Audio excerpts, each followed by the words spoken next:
Kite Runner, Chapter 3. Lore has it my father once wrestled a black bear in Baluchistan with his bare hands. If the story had been about anyone else, it would have been dismissed as laugh, that Afghan tendency to exaggerate. Sadly, almost a national affliction. If someone bragged that his son was a doctor, chances were the kid had once passed a biology test in high school. But no one ever doubted the veracity of any story about Baba, and if they did, well, Baba did have those 3 parallel scars coursing a jagged path down his back. I have imagined Baba's wrestling match countless times, even dreamed about it. And in those dreams, I could never tell Baba from the bear. It was Rahim Khan who first referred to him as what eventually became Baba's famous nickname, Tufan Aga, or Mr. Hurricane. It was an apt enough name. My father was a force of nature, a towering Pashtun specimen with a thick beard, a wayward crop of curly brown hair, as unruly as the man himself, hands that looked capable of uprooting a willow tree, and a black glare that would drop the devil to his knees begging for mercy, as Rahim Khan used to say.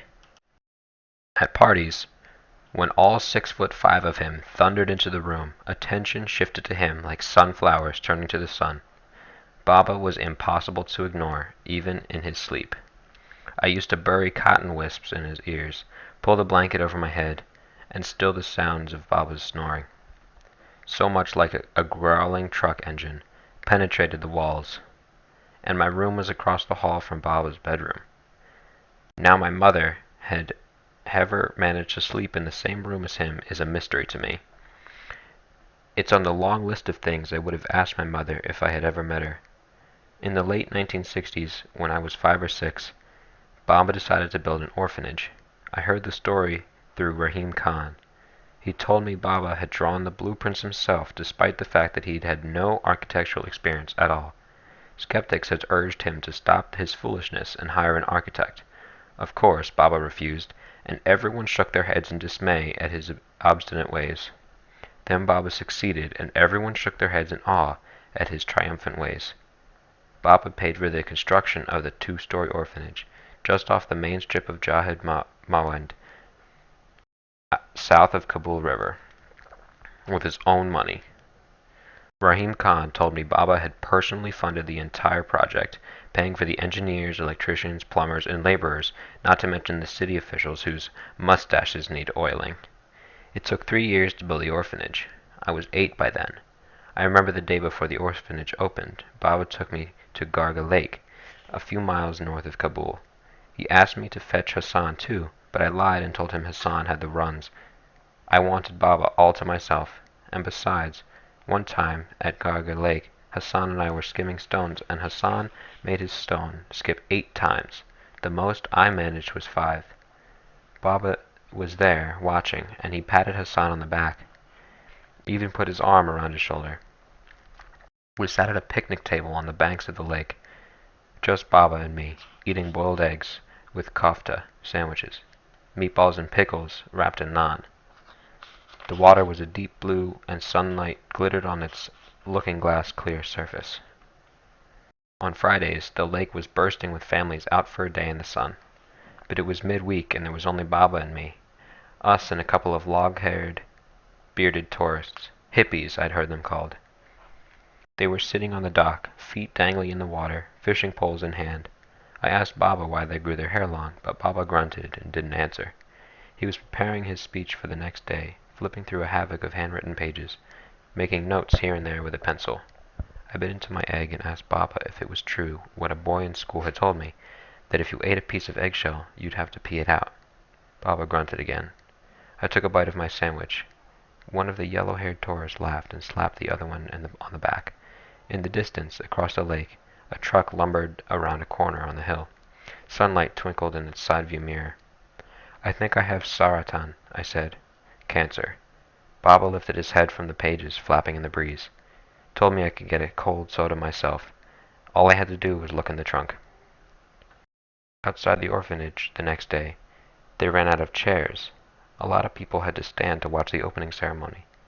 It was a windy day, and I sat behind Baba on the little podium just outside the main entrance of the new building. Baba was wearing a green suit and a caracal hat. Midway through the speech, the wind knocked his hat off and everyone laughed. He motioned to me to hold his hat for him, and I was glad to, because then everyone would see that he was my father, my Baba.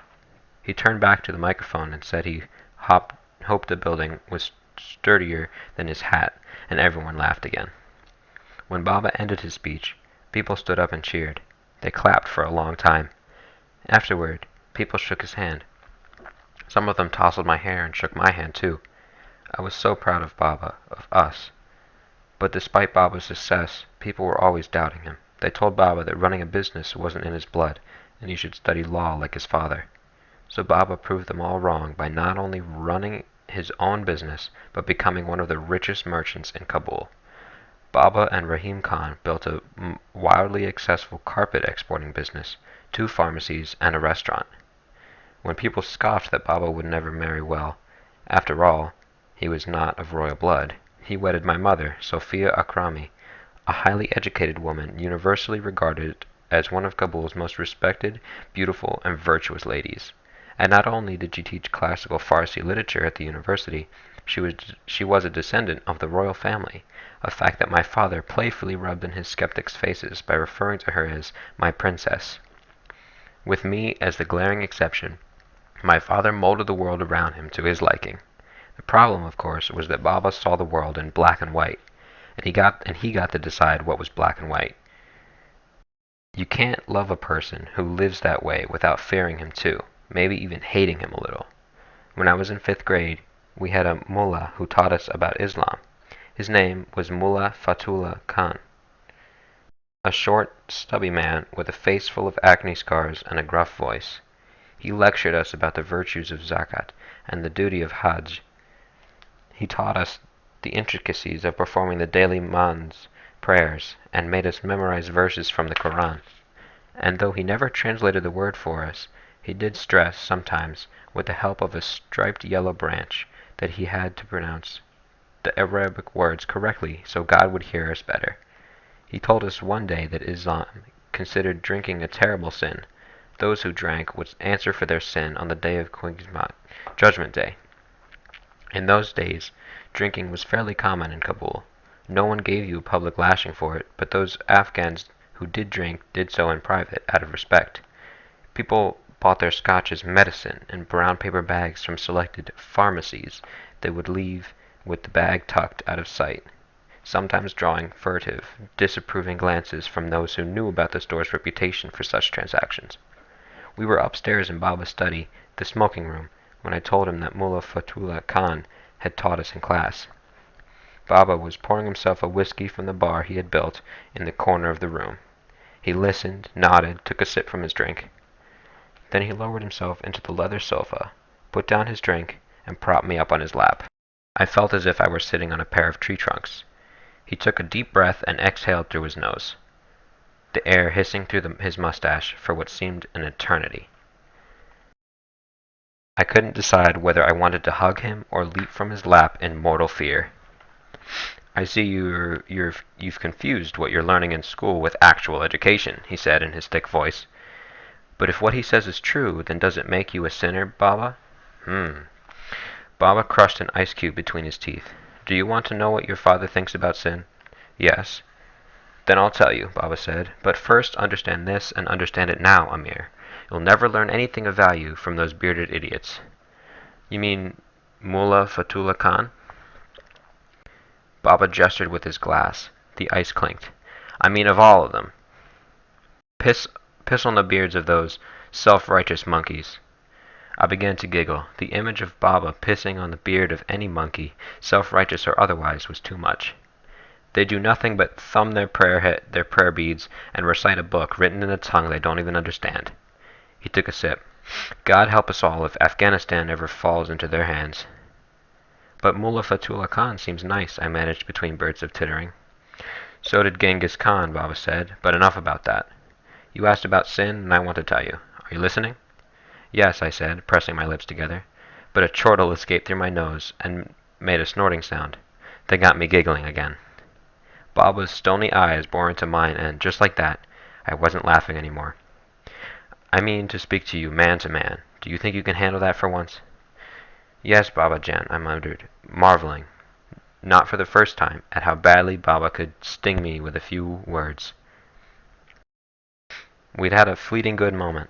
It wasn't often Baba talked to me, let alone on his lap, and I'd been a fool to waste it. Good, Baba said, but his eyes wondered. Now, no matter what the mullah teaches, there is only one sin, only one, and that is theft. Every other sin is a variation of theft. Do you understand that? No, Babajan, I said, desperately wishing I did. I didn't want to disappoint him again. Baba heaved a sigh of impatience. That stung, too, because he was not an impatient man. I remembered all the times he didn't come home until after dark, all the times I ate dinner alone. I asked Ali where Baba was when he was coming home, though I knew full well he was at the construction site, overlooking this, supervising that. Didn't that take patience? I already hated all the kids he was building the orphanage for. Sometimes I wished they'd all died along with their parents. When you kill a man, you steal a life, Baba said. You steal his wife's right to a husband, rob his children of a father. When you tell a lie, you steal someone's right to the truth. When you cheat, you steal the right to fairness. Do you see? I did. When Baba was 6, a thief walked into my grandfather's house in the middle of the night. My grandfather, a respected judge, confronted him, but the thief stabbed him in the throat, killing him instantly, and robbing Baba of a father. The townspeople caught the killer just before noon the next day. He turned out to be a wanderer from the Kunzad region. They hanged him before the branch of an oak tree, with still 2 hours to go before afternoon prayer. It was Rahim Khan, not Baba, who had told me that story. It was always learning things about Baba from other people. There is no act more wretched than stealing, Amir, Baba said. A man who takes what's not his to take, be it a life or a loaf of naan, I spit on such a man. And if I ever cross paths with him, God help him. Do you understand? I found the idea of Baba clobbering a thief to both exhilarating and terribly frightening. Yes, Baba. If there's a God out there, then I would hope he has more important things to attend to than my drinking scotch or eating pork. Now, hop down. All this talk about sin has made me thirsty again. I watched him fill his glass at the bar and wondered how much time would pass before we talked again the way we just had. Because the truth of it was, I always felt like Baba hated me a little. And why not? After all, I had killed his beloved wife, his beautiful princess, hadn't I? The least I could have done was to have the decency to have turned out a little more like him. But I hadn't turned out like him. Not at all. In school, we used to play a game called Sharanjangi, or Battle of the Poems. The Farsi teacher moderated it, and it went something like this. You recited a verse from a poem, and your opponent had 60 seconds to reply with a verse that began with the same letter that ended yours. Everyone in my class wanted me on their team, because by the time I was 11, I could recite dozens of verses from Kamiyam, Hafiz, or Rumi's famous Masnawi. One of them, I took the whole class and won. I told Baba about it later that night, but he just nodded and muttered, "Good." That was how I escaped my father's aloofness, in my dead mother's books. That and Hassan, of course. I read everything. Rumi, Hafez, Sadi, Victor Hugo, Jules Verne, Mark Twain, Ian Fleming. When I had finished my mother's books, not the boring history ones, I was never much into those, but the novels, the epics, I started spending my allowance on books. I bought one a week from the bookstore near Cinema Park, and stored them in cardboard boxes when I ran out of shelf room. Of course, marrying a poet was one thing, but fathering a son who preferred burying his face in poetry books to haunting, well, that wasn't how Baba had envisioned it, I suppose. Real men didn't read poetry, and God forbid they should ever write it. Real men, real boys, played soccer just as Baba had when he'd been young. Now that was something to be passionate about. In 1970, Baba took a break from the construction of the orphanage and flew to Tehran for a month to watch the World Cup games on television, since at the time Afghanistan didn't have TVs yet. He signed me up for soccer teams to stir the same passion in me, but I was pathetic, a blundering liability to my own team, always in the way of an opportune moment or unwittingly blocking an open lane. I shambled about the field on scraggy legs, squalled for passes that never came my way. And the harder I tried, waving my arms over my head frantically and screeching, "I'm open! I'm open!" the more I went ignored. But Baba wouldn't give up. When it became abundantly clear that I hadn't inherited a shred of his athletic ability, he settled for trying to turn me into a passionate spectator. Certainly I could manage that, couldn't I? I faked interest for as long as possible. I cheered with him when Kabul's team scored against Kandahar, and yelped insults at the referee when he called a penalty against our team. But Baba sensed my lack of interest, and resigned himself to the bleak fact that his son was never going to either play or watch soccer. I remember one time Baba took me to the yearly Buzkashi tournament that took place on the first day of spring, New Year's Day. Buzkashi was, and still is, Afghanistan's national treasure.